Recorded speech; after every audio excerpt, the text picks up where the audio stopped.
Vamos a continuar, mis amados hermanos, nuestro culto con el tiempo de la lectura y exposición de las Escrituras. Continuamos estudiando la epístola a los Hebreos, la cual hemos titulado, ayúdenme con el título, Jesucristo, fiel sumo sacerdote. Jesucristo, fiel sumo sacerdote. Nos encontramos en el capítulo 12 y el día de hoy nos corresponde estudiar, leer y estudiar el versículo 2 del capítulo 12. Les voy a pedir, mis amados hermanos, que me ayuden por favor con la lectura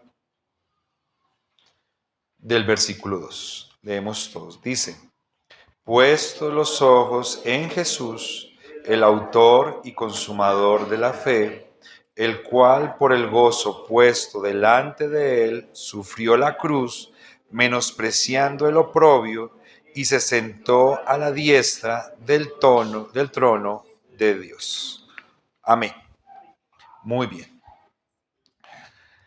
El título de nuestra enseñanza en esta mañana es Con los ojos en Jesús, en signos de pregunta.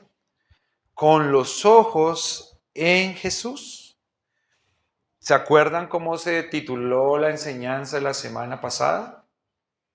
¿Alguien tiene ahí como en el radar el nombre de la prédica? ¿Se acuerdan? Corre, hermano. ¿Por qué? Ah, el título, corre hermano, sí señora. Corre hermano, corre. ¿Cierto? Y el versículo de la semana pasada nos hablaba de que la vida cristiana, la vida de fe, es una carrera. Que es una carrera que no es una carrera de velocidad, que es una carrera de largo aliento, de largo desplazamiento, de fondo, y que pues esa carrera tiene muchas implicaciones para nosotros. En este versículo, como continuación a esa imagen que nos ha presentado el autor de Hebreos, nos va a decir que esa carrera se debe correr con los ojos puestos en Jesús, que es lo que acabamos de leer nosotros acá. Puestos los ojos en Jesús. Entonces, eso es importante relacionarlo, ¿sí? Este texto está ligado al anterior. El anterior nos hablaba a nosotros de varias cositas que tenemos que tener en cuenta, de cómo nosotros comemos, cómo nosotros nos preparamos para la carrera, cuál es la indumentaria que nosotros utilizamos, ¿cierto? ¿Qué es el vestido más apropiado que debemos usar? ¿Quién nos entrena? ¿Cierto? ¿Quién es nuestro entrenador? Todas esas cositas que son importantes cuando nos vamos a enlistar en una carrera, pero si ustedes se fijan, por lo general, todas esas preparaciones o esas precauciones nosotros las deberíamos tener en la previa a la carrera. O sea, como que no arranca uno un partido de fútbol y después dice, cuando está jugando, dice, oiga, ¿y yo qué calzado tenía que traer hoy? Sino que antes del partido, pues uno dice, bueno, yo alisto esta pantaloneta, yo alisto estos guayos, yo alisto esto, para poder estar bien preparado para ese momento, que es el momento pues ya de la competencia como tal, en este caso que es una carrera. Pero ya cuando estamos dentro de una competencia, casi que nosotros no tenemos tiempo de pensar qué me tenía que poner, ¿cierto? Ya ahí entramos en otra sintonía, otras preocupaciones son las que nos ocupan. Hoy, por ejemplo, vimos acá que teníamos un jovencito de los que estaba diciendo los versículos que tenía una medalla, hoy está exhibiendo una medalla y me contó que esa medalla la ganó porque se ganó el primer puesto en una competencia de fútbol. Entonces, yo admiro mucho porque yo creo que cuando él estaba en la competencia, él no estaba pensando en el versículo, ¿cierto? ¿O será que sí tuvo tiempo de pensar el versículo? Yo creo que no, porque está compitiendo. Tuvo que sacar otro tiempo especial para pensar en ese versículo. Cuando está en la competencia, bueno, está pensando en la competencia, está pensando en hacer goles, ¿cierto? Si es arquero, está pensando en que no me hagan goles, está metido en lo que está. Pero acá nos va a decir de una manera muy particular el autor que cuando nosotros empezamos esta carrera de fondo, de largo aliento, hay una cosa que nosotros tenemos que tener en la cabeza, entre ceja y ceja. Y realmente no es una cosa, es una persona. ¿Mm? ¿Que es quién? El Señor Jesucristo. ¿Sí? Corra pensando solamente en Jesucristo. La carrera de la fe se debe correr pensando solamente en Jesucristo. No podemos tener otra cosa en la mente. ¿Mm? Y acá pues ya se empieza a distorsionar para nosotros la figura que nos estaba trayendo la semana pasada, porque la figura de la semana pasada era una figura completamente deportiva, pero hoy nosotros no podríamos de primera saber cómo nosotros vamos a tener una carrera pensando en una persona y no en otros aspectos más inmediatos. Porque no diría, no, yo tengo que estar pensando en el terreno. Yo tengo que estar pensando en mis compañeros que están al frente, atrás, a los lados, no sea que los atropelle, no sea que me caiga. ¿Mm? Yo tengo que estar pensando en cuánto me falta, cuántos kilómetros he recorrido. Sin embargo, este texto que hoy tenemos nos da a nosotros un mandamiento, y es que esa carrera se tiene que correr de una manera diferente a las demás carreras que nosotros conocemos, y que es pensando en una sola persona, que es Jesucristo. Y como es difícil para nosotros imaginarnos eso, ¿sí? Para nosotros es difícil en esa figura, ¿cómo corre uno esa carrera bien si no está preocupado por el camino, si no está pensativo en tantas dificultades que se pudieran presentar en medio de esa carrera? ¿Sí? ¿Cómo uno hace para correr solamente mirando y pensando en una persona? ¿Sí? ¿Cómo no será que me resbalo? ¿No será que de pronto me doy un traspiés y me caigo? Entonces, por eso el autor nos va a dar una explicación de cómo se hace para correr con los ojos puestos en Jesús. Entonces, recordemos el título de la enseñanza. A ver, ¿se acuerdan? Con los ojos en Jesús. Es una pregunta. Con los ojos en Jesús. Si usted le dicen, corra mirando a fulanito, usted diría, ¡ay! ¿En serio? ¿No es peligroso? Vamos a ver qué nos dice el texto. El primer punto de la enseñanza de esta mañana, mis amados, dice alfa y omega de fe.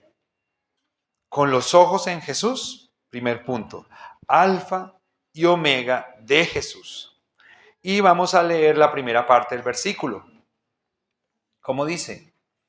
Dice, léanlo por favor conmigo.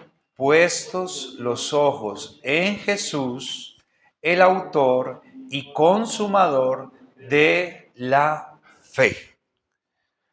Alfa y omega de la fe. ¿Sí han escuchado esa frase, esa descripción de Jesucristo?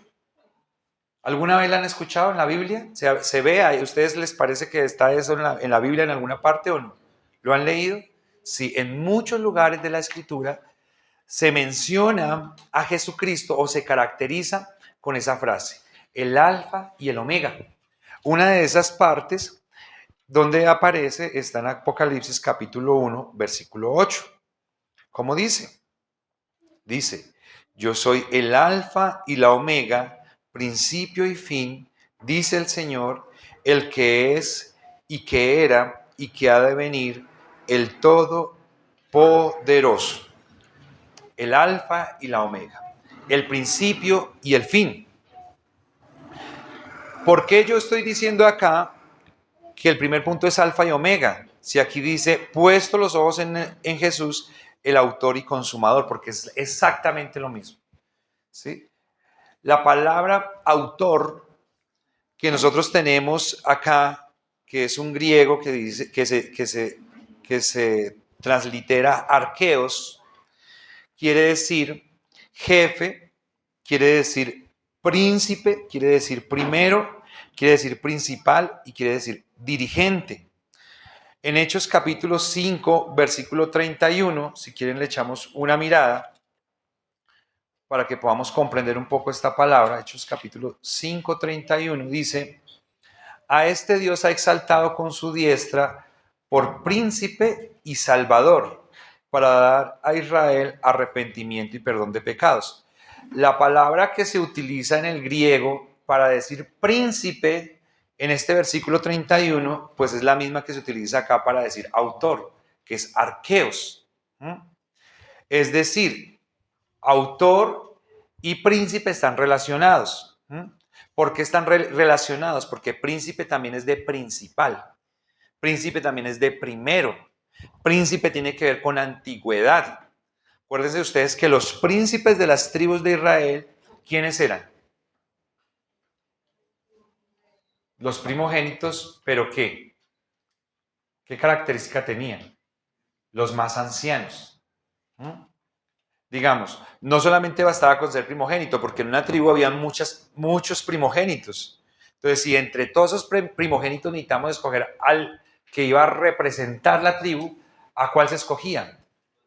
Al más anciano, ¿cierto? Al anciano. Entonces, aquí cuando nos dice que el Señor es el autor, es que Él es el primero. ¿El primero de qué? ¿Qué dice el versículo? El primero de la fe. El primero de la fe es el Señor Jesucristo. Y el último en todo el camino y en todo el recorrido de la fe, ¿quién es? Jesucristo. Es decir, hay una razón para que nosotros corramos la carrera de la fe mirando a Jesucristo. Y esa primera razón que nos va a dar es porque toda la historia de la redención tiene que ver con Jesucristo. O sea, sin Jesucristo no hay fe, porque cuando nosotros tenemos fe es confianza, es creencia, es una racionalización del Evangelio. Y es el Evangelio que nos habla de ¿quién? La fe que cree en ¿quién? La historia de la redención que nos narra ¿a quién? A Jesucristo. Entonces, esa es una razón, mis amados hermanos, primordial que nos va a dar a nosotros el autor, porque es que esta carrera no se puede correr sin Jesús. Ustedes han visto algunos textos en la Escritura donde el Señor Jesucristo dijo: yo soy la puerta. ¿Sí? ¿Lo han leído? Han leído otras partes donde Él dice: yo soy el camino. ¿Cierto? ¿Se acuerdan que cuando los primeros creyentes del primer siglo creían en Jesucristo les llamaron los del camino? ¿Sí se acuerdan? Y se acuerdan que cuando ellos invitaban a otros creyentes a creer o a caminar en la fe, les decían: sigan este camino. ¿Por qué, hermanos, hay que caminar con los ojos puestos en Jesús? En esta carrera. ¿Ya comprenden? ¿Se comprende? Porque es que Jesús es el camino. Yo soy el camino, la verdad y la vida. Y nadie viene al Padre sino por mí. Entonces, ahora nos parece todavía como loco caminar viendo a Jesús. ¿Sí? No, ¿cierto? Es lo más lógico. Si estamos nosotros inscritos en esta carrera de la fe, y si el camino es Jesús, pues lo más obvio es que caminemos mirando el camino. Lo más loco sería que desviáramos nuestra vista, que miráramos hacia otro lado, que nos ocupáramos de otras cosas, porque ahí nosotros tendríamos el peligro de perdernos, de resbalarnos, de tropezarnos. Tenemos que mirar el camino. Entonces, Él es el alfa y la omega. Él es el principio y el fin. Él es el todo en esta carrera de salvación que se inició en el huerto del Edén, mis amados hermanos, en esta creación, con la creación de Adán y Eva, y que se finaliza al final de los tiempos, con la segunda venida del Señor Jesucristo y la consumación de todas las cosas. Ahí está la historia, toda la historia de la redención, toda la historia de la humanidad que enmarca esta carrera que nosotros tenemos que caminar, que correr, perdón, no es caminando, es corriendo durante nuestras vidas. Entonces, nosotros pudiéramos decir, mis amados hermanos, de acuerdo a esto que nos está enseñando aquí el autor, pudiéramos decir esta frase con respecto a la vida cristiana. Y podríamos decir algo así como que con Jesús todo y sin Jesús nada. Porque ¿cómo nosotros hacemos para correr una carrera sin camino? ¿Qué pasa si nosotros decimos, mire, corra esta carrera, pero aquí se acabó el camino? Nosotros vemos que hay un desfiladero, ¿nosotros qué haríamos? ¿Qué haríamos nosotros? ¿Nos tiramos? Nos detenemos, ¿cierto? No podemos seguir. ¿Cómo caminar? ¿Cómo correr una carrera sin camino, mis amados hermanos? Pero ¿qué pasa si nosotros estamos inscritos en una carrera? Hay camino, está la carretera y nosotros nos detenemos. ¿Qué pasa? Supongamos eso, ustedes están viendo una carrera, ustedes están expectantes. ¿Sí? Ustedes tienen unos favoritos, ustedes están ahí mirando, ustedes dicen, uy, este yo lo veo como que puede ganar, uy, este se adelantó, uy, este va ahí al paso del primero. Y de un momento esos que nos están generando a nosotros expectativa dentro de la carrera, de un momento a otro empiezan a caminar y empiezan a caminar más despacio y y de un momento a otro se detienen y empiezan a mirar para los lados. Y los pasa a uno y llega y lo ve, ¿qué pasó allá? Y lo pasa a otro. ¿Ustedes qué dirían? Ese es su favorito, ese que se detuvo. ¿Ustedes qué dirían? Uno diría, ¿qué pasó? ¿Cierto? ¿Qué pasó? ¿Se pinchó? ¿Qué le pasó? ¿Se enfermó? ¿Qué sucedió? Sí, hágale, hermano, hágale. Véanlo, vio que lo pasaron. Porque no es normal que en una carrera que es corriendo, alguien se detenga. No sería eso común, no esperaríamos nosotros eso. Hay camino, hay carrera, hay corredor y se detuvo. Pues nosotros diríamos, está enfermo, se infartó, algo le pasó, ¿sí? No está bien, no está bien. Ahora, la pregunta que nosotros nos tenemos que hacer acá, hermanos, todos nosotros que estamos hoy aquí, si a nosotros nos preguntamos internamente, decimos, y nosotros estamos corriendo esta carrera con los ojos puestos en Jesús, ¿será que es así? ¿Será que estamos en este camino, en esta carrera de la vida cristiana con los ojos puestos en Jesús? ¿Tenemos los ojos puestos en Jesús? Cada paso que nosotros damos en esa carrera es mirando el camino, pensando ese camino es Jesús. Este es el camino que me lleva a Cristo, este es el camino que obedece los mandamientos del Señor, este es el camino que honra al Señor, este es el camino en el que yo glorifico al Señor. Y si no lo estamos haciendo, el texto nos va a dar a nosotros una razón más. ¿Cuál es la primera razón, mis amados hermanos, para correr con los ojos puestos en Jesús? ¿Cuál es la primera razón? Que es el alfa y el omega, que es el camino, ¿cierto? ¿Están conmigo? ¿Sí? Mírenme a mí, por favor. La primera razón es que Él es el alfa y el omega. Él es el camino. ¿Sí? Él es todo, Él es el principio del fin. Él es todo. Esa es la primera. La segunda razón, mis amados hermanos, que nos va a dar el autor es gozoso en salvar. Con los ojos en Jesús, gozoso en salvar. Y vamos a leer la segunda parte del versículo, mis queridos. Después de la segunda coma, dice, el cual, por el gozo puesto delante de él, sufrió la cruz. Muy, muy interesante. Muy interesante esta figura que nos va a poner, que dice, miren a Jesús de una manera racional, de una manera cabal, de una manera adecuada. Normalmente cuando nosotros llegamos a la iglesia, mis amados hermanos, nosotros tenemos la tendencia de mirar a Jesús no como Jesús, sino como un ser gaseoso, como un ser distorsionado, como un ser incomprensible, como una figura divina, lejana, pero no miramos a Jesús. ¿Cómo es que hacemos nosotros para mirar a Jesús? Hay una forma muy sencilla que nos está planteando el autor, y es mirarlo en su humanidad. Resulta que Jesús, que es Dios, se humanó y se hizo hombre. Se hizo hombre. Eso vamos a celebrar en esta Navidad, que Él nació. Eso es un aspecto importantísimo, y es la forma como nosotros nos tenemos que acercar a Él.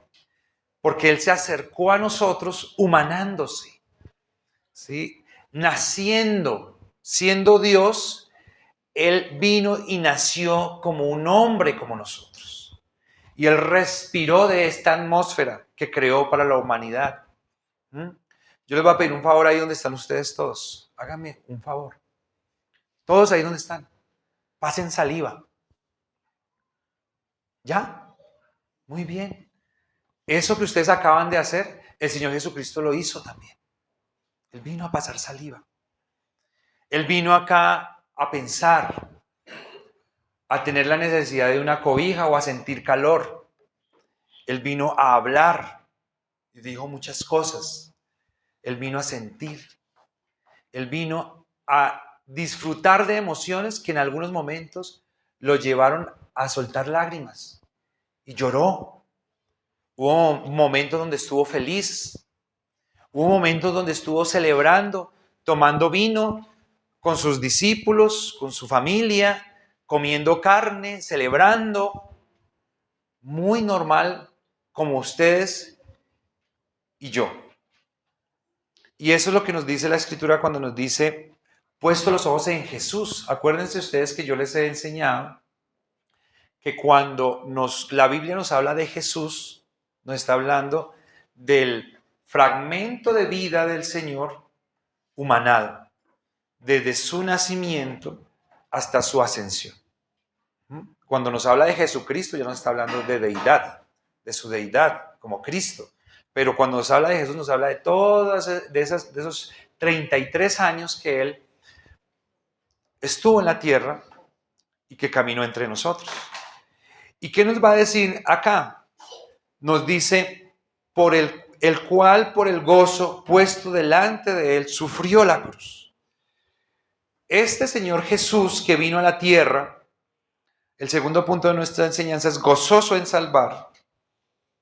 Nos va a decir aquí que Él vino a dar su vida por nosotros, por nuestros pecados, que murió por nuestros pecados.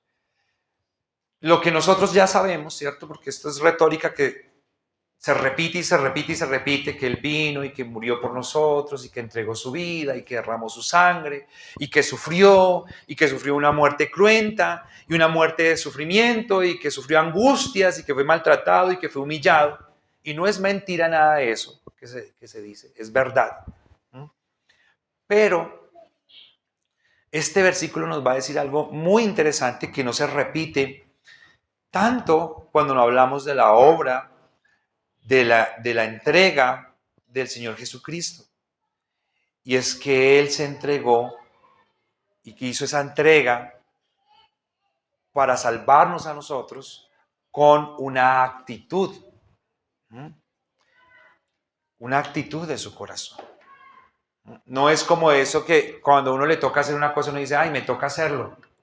¿Sí? Voy a hacer esto porque me toca. Voy a hacer esto porque no hay de otra. Voy a hacer esto porque toca hacerlo.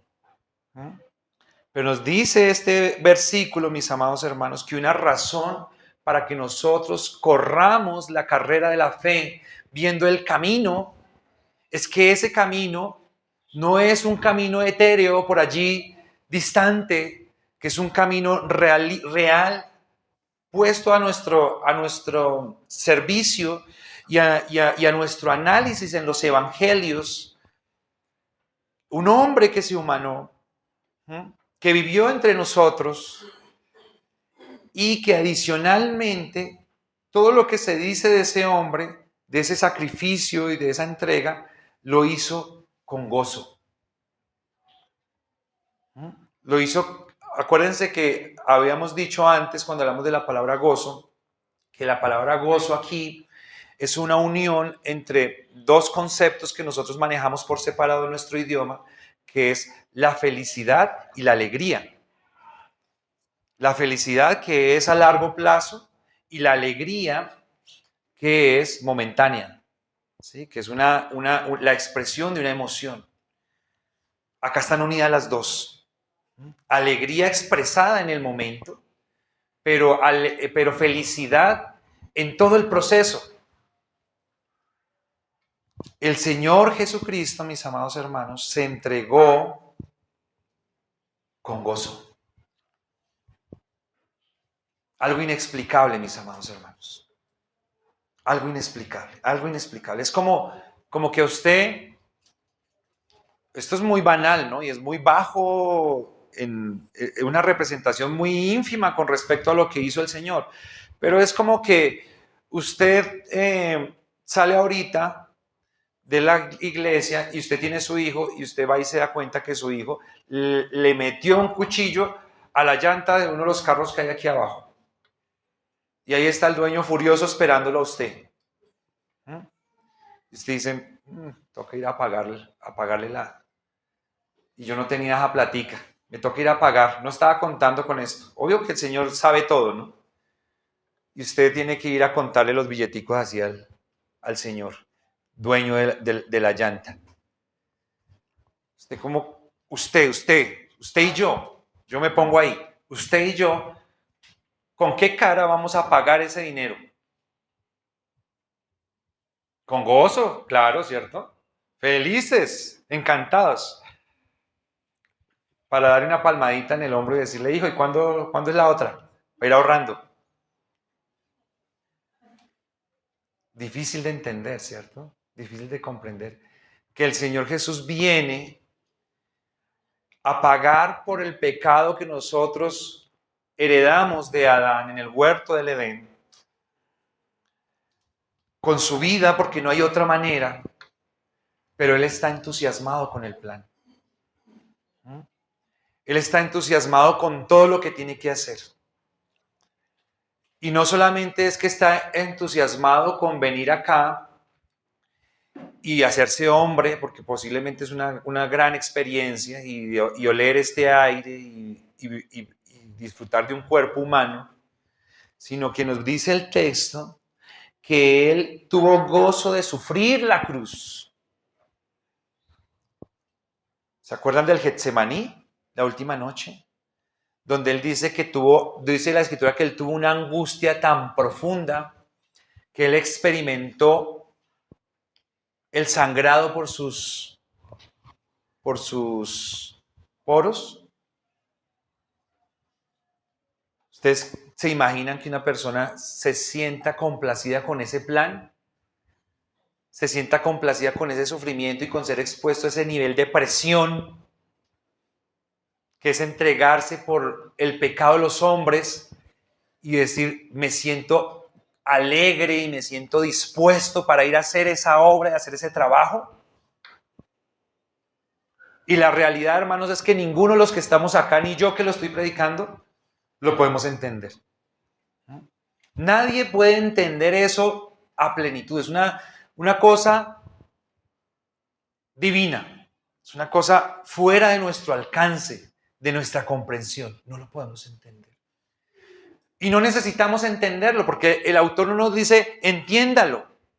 El autor nos dice, esa es una razón poderosísima y suficiente para que usted corra la carrera de la fe con gozo. Porque de alguna manera nos está poniendo este ejemplo a nosotros, que es Cristo, para que nosotros corramos la carrera bien corrida. Quiero que miremos un versículo, hermanos, que estudiamos la semana pasada, que yo lo puse aquí también como un respaldo de la predicación, pero que lo vamos a usar hoy también en este aparte, porque lo estuvimos estudiando y este tema nos ayuda a ampliarlo un poco más. Hechos capítulo 20, versículo 24, dice de la siguiente manera. Yo creo que esto no es Hechos.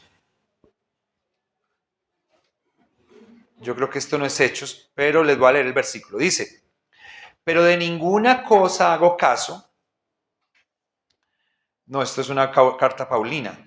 Pero de ninguna cosa hago caso, ni estimo preciosa mi vida. Ni estimo preciosa mi vida para mí mismo, con tal que acabe mi carrera con gozo y el ministerio que recibí del Señor Jesús, para dar testimonio del Evangelio de la gracia de Dios. ¿Sí es Hechos 20? Muy bien, gracias. Hechos 20, 24.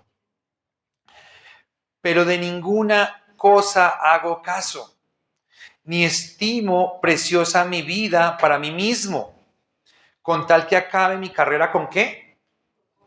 Con gozo. Aquí nosotros podemos entender, mis amados hermanos, en cierta forma, esa actitud de los apóstoles cuando los azotaron algunas veces en el Nuevo Testamento. Ellos salían de ser azotados, ¿cómo? Con gozo, diciendo, nos sentimos privilegiados de haber sido tenidos por dignos de sufrir por la causa del Señor. Cosa que nosotros nos cala en la cabeza y no podemos, sí, eso nos hace cortocircuito, gozosos de ser azotados, gozosos de que los lleven presos, pero probablemente ellos tenían claro esto que nos está diciendo el autor. Si el camino, si el rector del camino, si el todo de la fe tuvo gozo de sufrir y nosotros estamos en ese camino, nosotros ¿cómo deberíamos caminar ese camino? Con gozo, ¿cierto? Con gozo, con la misma actitud, porque es que Él vino a entregarse por un precio que no le beneficiaba a Él, que beneficiaba a otros. Pero si nosotros somos los beneficiarios y el que no era beneficiario se gozó, ¿cómo debiéramos caminar nosotros? Con gozo, hermanos. Con gozo. Gozoso en salvar. El cual por el gozo puesto delante de él, sufrió la cruz.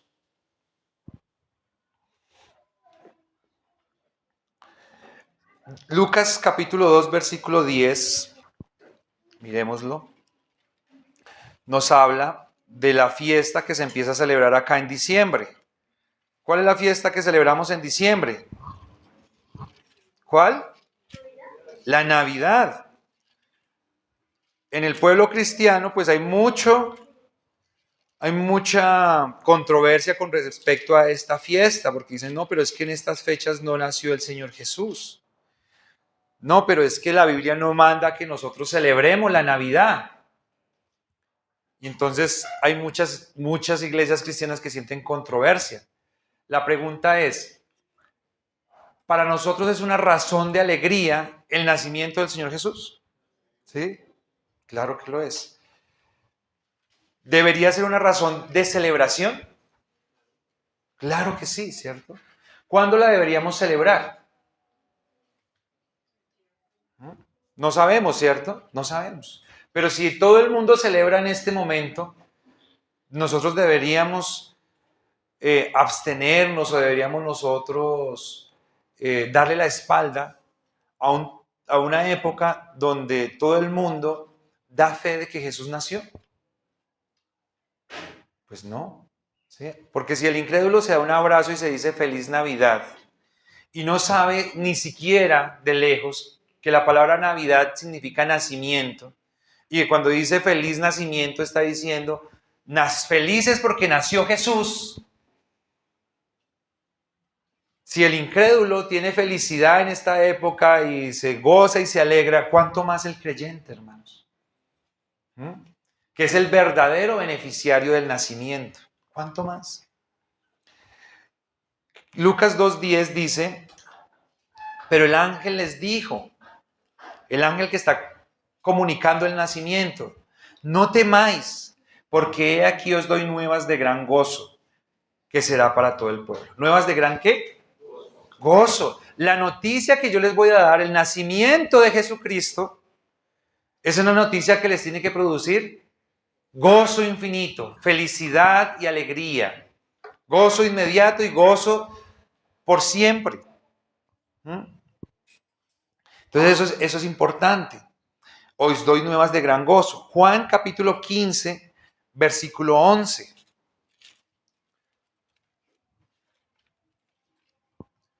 Juan capítulo 15, versículo 11.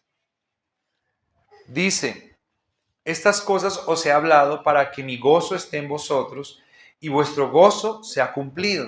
Este versículo nos dice que Dios sabe que difícilmente nosotros podremos tener un gozo completo aquí en la tierra. Muchos de nosotros diremos, pero yo he entendido el Evangelio, yo sé que Jesucristo murió por mis pecados, yo sé que en Él tengo salvación y que estoy esperando la vida eterna, pero aún así no me siento completamente gozoso. Bueno, el Señor lo sabía, que mientras nosotros estemos aquí en la tierra, nuestro gozo no será completo, pero que el Evangelio es un gozo en parte para nosotros. Y yo les ponía el ejemplo la otra vez de cuando uno está comprando una casa. Y usted va y compra la casa y da la cuota inicial y se la muestran en planos. Yo le pregunto, ¿y usted ya está disfrutando de esa casa? O lo mismo pasa con una moto o con un carro. Usted va y la separa y se la entregan ahí en una fichita y dicen, vea, esta es su moto, este es su carro. Yo le pregunto, ¿usted ya está disfrutando de eso? No, pero usted ya dio la cuota inicial, ¿usted cómo está? ¿Triste? ¿Feliz? ¿Completamente feliz? Le falta un poquito, ¿cierto? Pero tiene una parte. Está la promesa. Está la cuota inicial. La obra se está cumpliendo. Y ustedes saben que si Dios permite que todo salga de acuerdo al plan, un día ese gozo va a estar completo. Eso estamos esperando nosotros de nuestro Señor. El día que Él venga a la tierra y todo este anuncio que nosotros hemos estado desarrollando se va a completar a plenitud y vamos a estar completamente gozosos, felices y alegres. Las dos cosas en una plenitud completa que solamente se puede cumplir en un nombre, que es el camino, que es el autor y el consumador de la fe, que es el que nos vino a salvar con gozo y al cual nos otorga esa promesa que nos da salvación, que nos debe producir gozo. Él tuvo gozo en sufrir en la cruz, mis amados hermanos. ¿No tendremos nosotros gozo de padecer en esta tierra para la salvación? Y ojo, hermanos, porque yo no estoy diciendo que toda la vida acá sea un padecimiento. O es que para ustedes toda la vida es un padecimiento. Para mí no. Tenemos, aparte de nuestra vida, que nos generan dificultad, que nos generan angustia, que nos generan afanes, que nos generan inquietudes. Eso es una realidad y eso no se puede negar. Y a todos nos pasa. Pero que nosotros digamos que como cristianos nosotros andamos en una tortura continua, permanente e inacabable, eso no es cierto. Eso no es cierto. Nosotros tenemos que ser objetivos en esas cosas y justos, porque en Cristo nosotros tenemos la oportunidad de vivir una vida de alegría, de gozo y de restaurar muchas cosas, mis amados hermanos, que por nuestras equivocaciones en el mundo sin Dios tuvimos que sufrir. gozoso en salvar. Entonces la pregunta para nosotros acá es, ¿corremos el camino de la fe con gozo? ¿Sí? ¿Corremos este camino de la fe en Cristo con gozo, con alegría, o nos estamos quejando? ¿O vivimos plantándole cara a Dios para pelear contra Él? Para reclamarle, para decirle que debería ser más generoso, que debería ser mejor con nosotros, que debería darnos un tratamiento más adecuado. Como a veces se pretende, ¿no? Que pensemos que nosotros podemos disputar contra nuestro Hacedor y hacerle reclamos, cuando Él lo ha hecho todo y lo hace todo hasta lo más pequeño, hermano. Hoy cuando vayan a almorzar, creo que casi todos comemos mucho arroz acá. El colombiano se caracteriza por comer un morro de arroz en todas sus comidas, cosa que debiéramos cambiar un poco. Pero hoy, hermanos, cuando estén almorzando, si van a comer arroz, les pido que le dediquen 30 segundos a un grano de arroz. Y mírenlo minuciosamente. Y si quieren, cójanlo con el cuchillo y muévanlo para un lado y muévanlo para el otro.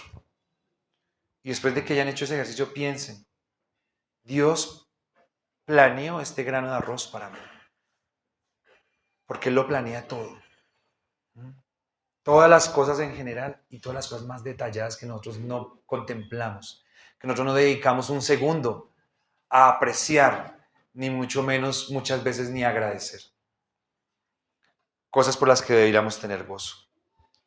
Tercer punto de nuestra enseñanza, mis amados hermanos. Todopoderoso Rey.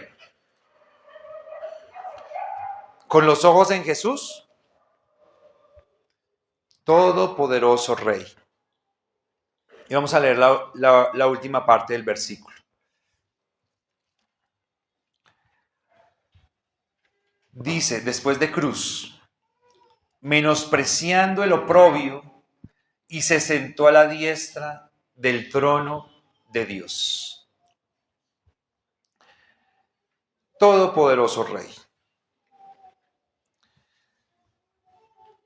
Esto que dice este versículo, hermanos, es maravilloso, es una cosa increíble, es una cosa impactante. Esto es de esos sabores, de esos líquidos, de esos jugos que se extractan del Evangelio y que son deliciosos al paladar del creyente. Porque esto es de esas cosas, hermanos, que difícilmente ustedes pueden aprender en cualquier otro texto. Solo en la palabra de Dios. Solo en la descripción del carácter del Dios eterno hecho hombre. Nosotros podemos ver una actitud como esta que nos manifiesta el Evangelio en este punto. Menospreciando el oprobio. ¿Qué es oprobio, mis amados hermanos? Es vergüenza. Vergüenza.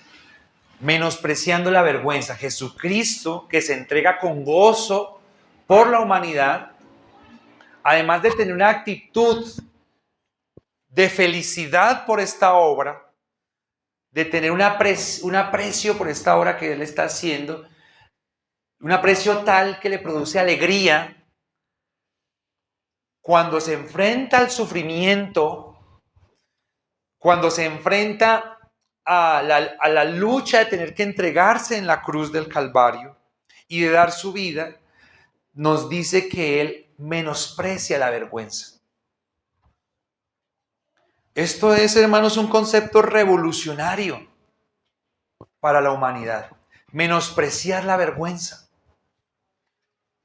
Y es revolucionario porque solamente Dios, que está sobre todas las cosas, es capaz de venir y hacerse hombre y ponerse en una condición donde va a ser avergonzado frente a unos seres que han sido creados por Él mismo, y a Él no le importa porque Él está centrado en el objetivo que es salvar.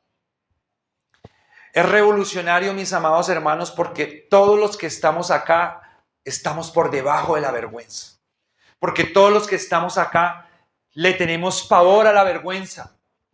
porque todos los que estamos acá no queremos ser avergonzados, porque los que estamos acá haríamos lo que fuera necesario para no tener que pasar colores delante de nadie, para que nadie tenga ninguna razón de burlarse o de tratarnos con menosprecio o de mirarnos por encima del hombro como si fuésemos menos. Nadie aquí está por encima de esa actitud que tuvo el Señor Jesucristo. Es decir, me voy a entregar, se van a burlar de mí, me van a tratar con menosprecio, pero yo estoy por encima de todo eso. Un concepto revolucionario, mis amados hermanos. Un concepto revolucionario que va a traspasar a los creyentes de generación en generación.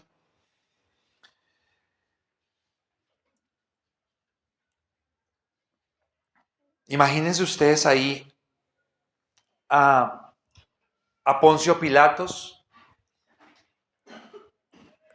que está tomándole testimonio al Señor Jesucristo. Y muchas personas acusándolo. Y él le dice, él escucha todas esas acusaciones que son acusaciones muy graves, que son acusaciones por las cuales una persona podría morir. Y una persona que se está enfrentando a la muerte en un juicio y que escucha que le están lanzando miles de acusaciones, variadas acusaciones, la actitud natural de una persona es defenderse. Yo no he dicho eso. Yo no hice eso, su señoría, eso es mentira. Yo sería incapaz, mire, pregúntele a fulanito, yo tengo recomendación de sultanito. Pero está el Señor Jesús ahí, impávido, no dice nada, los deja que hablen, y eso llama la atención de Poncio Pilato, un gobernador, un hombre que por su cargo debería haber experimentado muchas veces esa situación. Y no puede comprender esa reacción de ese hombre que tiene ahí adelante. Y no la puede comprender porque él no sabe que ese hombre es Dios creador. No lo sabe. Y la Biblia lo expresa. La Biblia lo expresa en Mateo 27:14, que cuando le pregunta, ¿y estos? Y no respondes nada a estas acusaciones, y él se queda callado, expresa la Escritura que Pilato queda maravillado. Maravillado, qué palabra. Extasiado con esa actitud poderosa del Dios que se encumbra ante aquellas cosas que a nosotros, mis amados hermanos, nos hacen temblar, que a nosotros, hermanos, nos harían decaer de un solo tajo. Entonces acá nosotros podemos entender la actitud de los discípulos, porque lo que nos va a decir la Escritura es que nosotros como creyentes, viendo esto que nos está diciendo el autor, que es la actitud del Señor Jesús, nosotros tendríamos como creyentes que calcar esa actitud de Él. ¿Cuál es la actitud? Gozo y menosprecio a la burla. Mirar a la burla como nada. ¿Qué es la burla, hermanos, para nosotros frente a una salvación tan grande? ¿Qué es, hermanos, que no nos entiendan a nosotros, hermanos, cuando tenemos todo el resumen del propósito de la salvación en esta escritura? ¿Qué es? Hagan ustedes una idea. Piensen ustedes que yo tengo aquí un diamante. ¿Sí? Un diamante grande. Y yo les digo a ustedes, hermanos, miren, este diamante vale, no sé, 5.000 millones de pesos. ¿Sí? Pero necesito que alguno de ustedes me dé ya, que yo necesito 10 milloncitos. Los necesito urgentes. ¿Ustedes creerían eso? ¿Esa historia? No lo creemos, ¿cierto? Nosotros diríamos, no, pues, es un pedazo de plástico por ahí, quién sabe dónde lo sacó. La Biblia dice que el Evangelio es eso mismo. Que el Evangelio es como un hombre que tiene una finca gigante y en algún momento descubre, no, que trabaja en una finca gigante y que en algún momento descubre que allá hay piedras preciosas. Y él termina vendiendo todo lo que tiene para comprar esa finca porque él entiende el valor que tiene, que los otros no comprenden. Y cuando alguien sabe y está seguro, no le importa que otro se ría, no le importa que otro le diga usted es bobo, no le importa que otro le diga usted cómo hizo para vender esas cosas que usted tenía, quedarse sin nada. Sabe que está haciendo el mejor negocio. Eso dice la Escritura en Apocalipsis capítulo 12, versículo 11, de todos los salvos. Todos los que llegan al reino de los cielos son caracterizados a través de esta actitud que el Señor Jesucristo nos modeló. Dice, y ellos, hablando de todos los creyentes, le han vencido por medio de la sangre del Cordero y de la palabra del testimonio de ellos, y menospreciaron sus vidas hasta la muerte. Menospreciaron sus vidas. Yo vuelvo y pregunto, mis amados hermanos, ¿tenemos puestos los ojos en Jesús? Y si ustedes se fijan, hermanos, en esta predicación que tenemos esta mañana, con esta predicación que tenemos nosotros acá, nosotros podemos hacer una clara comparación de lo que es este evangelio que estamos enseñando nosotros acá y de lo que es el falso evangelio. Porque el falso evangelio, hermanos, no nos dice a nosotros que debemos imitar al Señor Jesucristo en su actitud al entregarse. Porque es que el evangelio se entrega. Jesucristo se entregó. ¿Nosotros qué debemos hacer? ¿Qué? No los escucho entusiasmados, hermanos. Entregarnos. Entregarnos. Porque se nos facilita hablar de los beneficios que recibimos, pero no de las obligaciones que tenemos frente a esos beneficios, mis amados hermanos. La correspondencia a esa entrega es entrega, hermanos. No hay otra.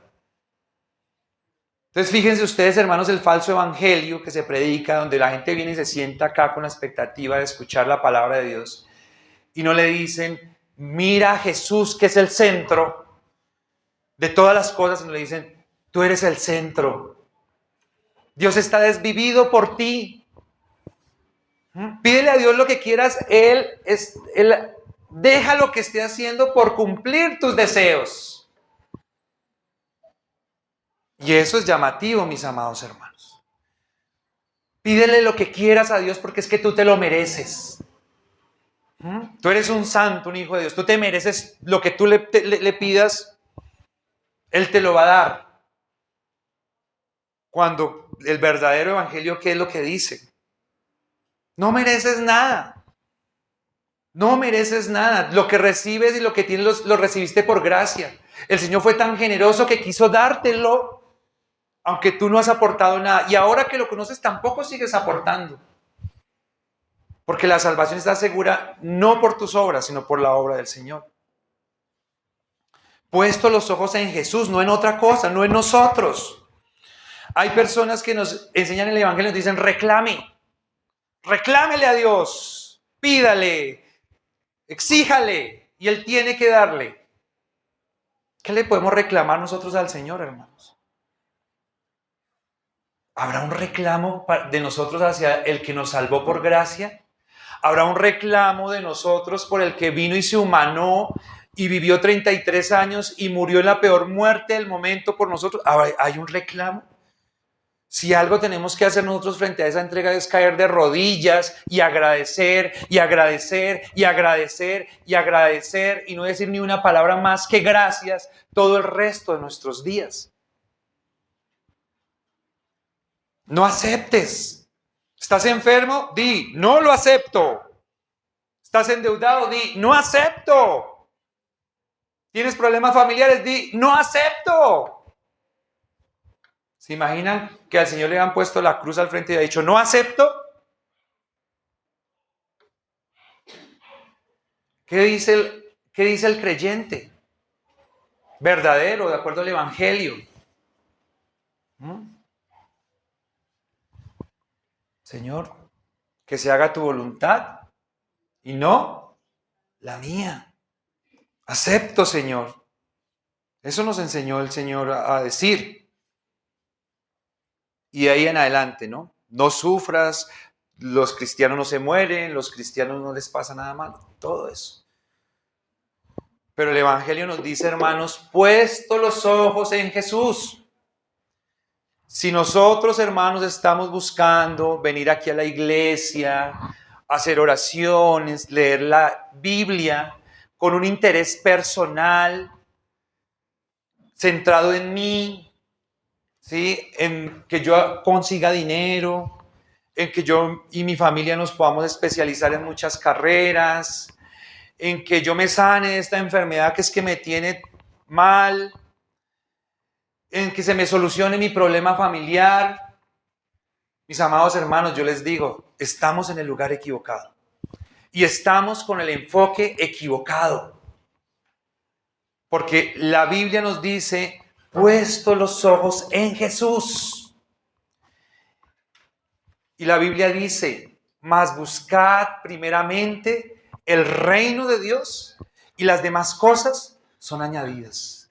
Si ponemos los ojos en Jesús y entregamos toda nuestra vida y todas las cosas que Dios nos ha dado en el servicio a Él, las demás cosas son añadidas. Pero si nosotros, hermanos, nos encarrilamos en este camino, perdemos la vista, los ojos, la vista en el camino que es Jesús, terminamos en otro, hermanos, pensando que estábamos corriendo esta carrera de fe. Cuando resultamos allá es con otro premio. Y nosotros, ¿y a qué hora están premiando acá? Luego no tenía que esperar la venida del Señor. Enrolados en otra carrera que no tiene nada que ver con la carrera de la fe, hermanos. Entonces yo les pregunto, mis amados hermanos, ¿con los ojos en Jesús? ¿Estamos corriendo la carrera con los ojos en Jesús? ¿O estamos corriendo la carrera con los ojos en nosotros? Con los ojos en la bendición. Con los ojos en cualquier otra cosa menos en el Señor. Lo más seguro, hermanos, es que tenemos razones para arrepentirnos y para pedirle perdón. Fíjense ustedes, la Navidad, llega la Navidad y tan linda la Navidad, llegó Navidad, vamos a poner las luces, vamos a poner, ¿sí? Y hasta hacemos una oración a las 12. Y la oración es, Señor, gracias por esta cena tan rica, gracias por los regalitos que me trajeron, gracias porque está acá mi familiar que hacía tiempo que no me visitaba, gracias porque todo este año tuvimos salud. ¿Y qué estamos celebrando en Navidad, hermanos? El nacimiento de Jesús que nos trae, ¿qué? Salvación. Y ni siquiera lo mencionamos en la oración. Vivimos toda una celebración, hermanos, y perdemos el centro, el sabor, ¿sí? El tuétano de la celebración, que es la salvación que hemos recibido en Cristo. Y a veces hacemos muchas cosas en la vida así mismo. Entonces tenemos razones para arrepentirnos. Vamos a orar. Señor maravilloso, te adoramos. Te adoramos y te damos muchísimas gracias por esta mañana que tú nos has querido regalar.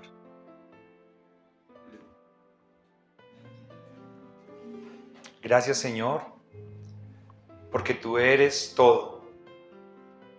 Tú eres todo para nosotros. Tú eres el alfa y el omega. Tú eres el principio y tú eres el fin, Señor. Nada en esta vida tiene sentido fuera de ti.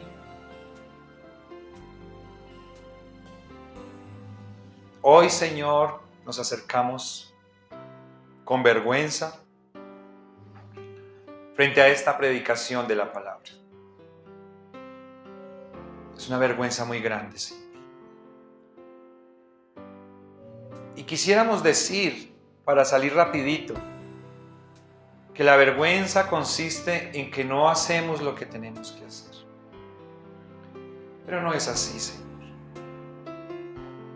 La vergüenza real nuestra, Señor, es porque nos falta aprecio por tu obra de salvación al hacerte hombre y entregarte por nosotros. Y esa falta de aprecio es la que nosotros demostramos con nuestra vida, con nuestros pensamientos, con nuestras acciones. Te pedimos que nos perdones. Ten misericordia de nosotros, Señor. Somos como ovejas descarriadas, Señor. Necesitamos, Señor, de tu dirección. Necesitamos, Señor, de tu vara y necesitamos de tu callado, Señor. Perdónanos, Señor. Hoy, Señor, te suplicamos que nos ayudes a fijar nuestra atención en ti. Ayúdanos, Señor, a impregnar nuestras vidas con el sentido de tu obra en la historia de este mundo, Señor. Ayúdanos, Señor. Pero te queremos pedir más, Señor. Te queremos pedir, Señor, que podamos ser imitadores tuyos. Que no veamos la vida cristiana y el servicio a ti como una carga, Señor. Te pedimos, Señor, que nos permitas ver tu gozo, disfrutar de ese gozo, Señor, e irradiar ese gozo. Irradia ese gozo. Tú tuviste gozo, Señor. Danos el gozo de tu salvación, Señor. Si tenemos que sufrir por el Evangelio, Señor, danos gozo. Cosa que no hemos tenido que hacer mucho hasta este momento. Pero si tuviésemos que sufrir por el Evangelio, si las cosas, Señor, que hacemos en venir a la iglesia, en apoyar la iglesia, en apoyar, Señor, la expansión del reino de los cielos, en las actividades, Señor, que hacemos en nuestra semana, nos producen sacrificio y esfuerzo, Señor, que lo podamos hacer viéndote a ti, Señor. No está en nuestro sentir, Señor. No está en nuestro entender. Pero creemos, Señor, que si sucede, si lo experimentamos, entenderemos que es la obra de tu Espíritu Santo en nosotros, obrando por tu palabra. Te damos muchas gracias. Gracias a ti, Señor. En el nombre de nuestro Señor Jesús. Amén.